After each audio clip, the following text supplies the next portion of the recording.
भाजपकडून शिवसेनेच्या सातबाऱ्यावर गद्दारांचं नाव, गद्दारी झाली नसती तर राज्याला वेगळ्या वर्णावर नेलं असतं. उद्धव ठाकरेंचा मुख्यमंत्री एकनाथ शिंदेंसह भाजपवर हल्लाबोल.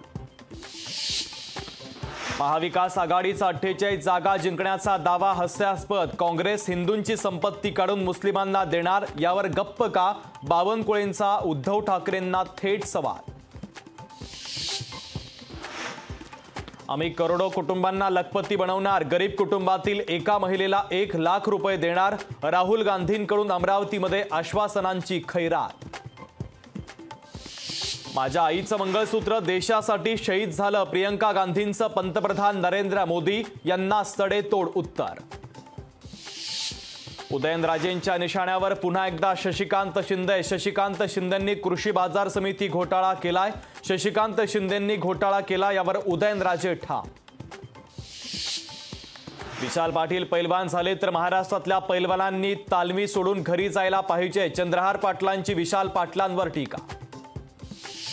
2016 मध्ये भाजपसोबत सत्ता स्थापनेचा आदेश दिला होता. मंत्रिपद ठरली, खाते वाटपही झालं होतं. सुनील तटकर यांचा शरद पवार यांच्या संदर्भात मोठा गौप्यस्फोट. शिखर बँक गैरव्यवहाराच्या प्रकरणामध्ये सुनेत्रा पवारांना क्लीन चिट. मुंबई पोलिसांच्या आर्थिक गुन्हे शाखेकडून दिली क्लीन चिट.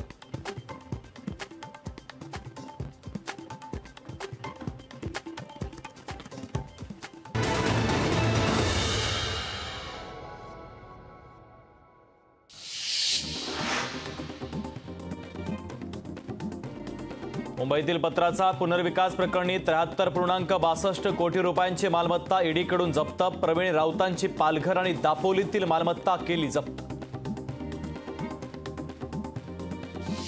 शरद पवारांचा भाजपला दे धक्का. भाजपचे नेते संजय क्षीरसागरांचा राष्ट्रवादी शरदचंद्र पवार पक्षामध्ये प्रवेश.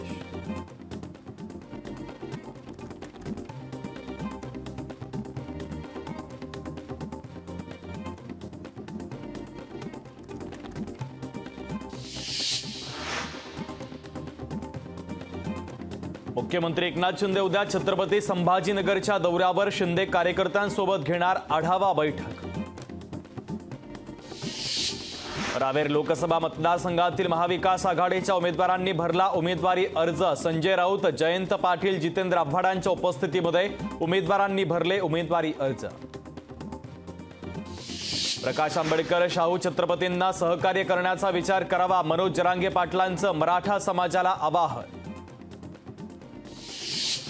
डोंबिवलीमध्ये आदित्य ठाकरेंच्या विरोधात युवासेना आक्रमक. युवासेनेच्या वतीने आदित्य ठाकरेंच्या पोस्टरला जोडे मारो आंदोलन. धुळेमुळे दादरमधले नागरिक त्रस्त. मैदानावर बहिष्कार टाकण्याचा निर्णय तर स्थानिक नागरिकांची कठोर भूमिका. इंदापूरमध्ये अनेक ठिकाणी पिण्याच्या पाण्याचा प्रश्न गंभीर. तालुक्यातील लुमेवाडी लिंबोडी गावात पाणी टंचाई. पिण्यासाठी पाणी नसल्यानं महिलांचा आक्रोश.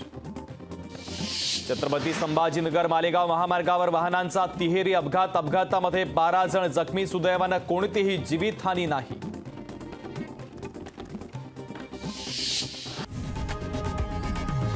लोकशाही मराठी ऐका, पहा, जागरूक रहा.